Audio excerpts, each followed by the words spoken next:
And turning to Northwest news, red light cameras are on their way out of Monroe. Mayor Robert Zimmerman sent a letter Wednesday to Arizona-based Redflex traffic systems saying the city would not renew its contract later this year when it expires. Moses Lake contracts with Redflex for red light cameras and a speed zone camera near the high school. The Daily Herald reports Mukilteo activist Tim Eyman led opposition to the cameras since they were installed in 2011.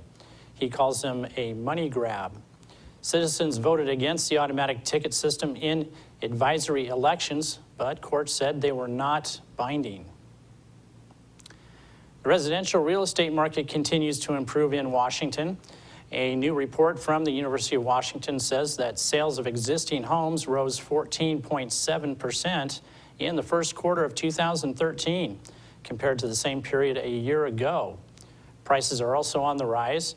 The statewide median home price was $237,000 in the first quarter, up 14.1% from the same time last year. 4 Olympia city workers have been disciplined after an investigation into allegations of improper sexual behavior, harassment, and misuse of city time and equipment.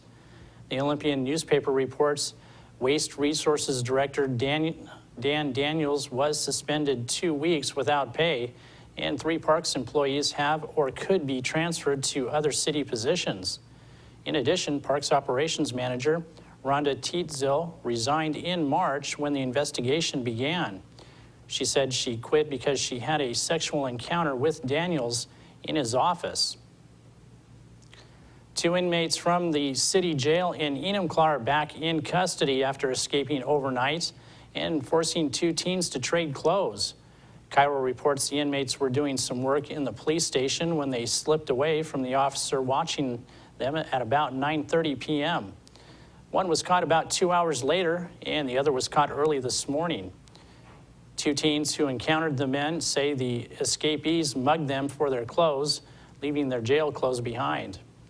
The inmates were serving less than a year in jail for drug and theft charges, but the escape and mugging could result in prison sentences. Governor Jay Inslee signed a measure that allows people who were wrongfully convicted to receive state compensation for the years they spent in prison. Inslee signed a bill yesterday, and the measure takes effect in late July. It allows people who were wrongfully convicted to file a claim in Superior Court for damages against the state.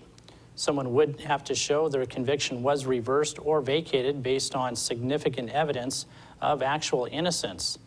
Once a judge or jury determines the claim is valid, the court can award damages. Compensation would be similar to the amounts paid by federal government. A wrongfully convicted person would receive $50,000 for each year of imprisonment, including time spent awaiting trial. An additional $50,000 would be awarded for each year on death row. That's going to do it for us here at iFIBER 1 News. We want to thank you for watching, and we'll see you again tomorrow night.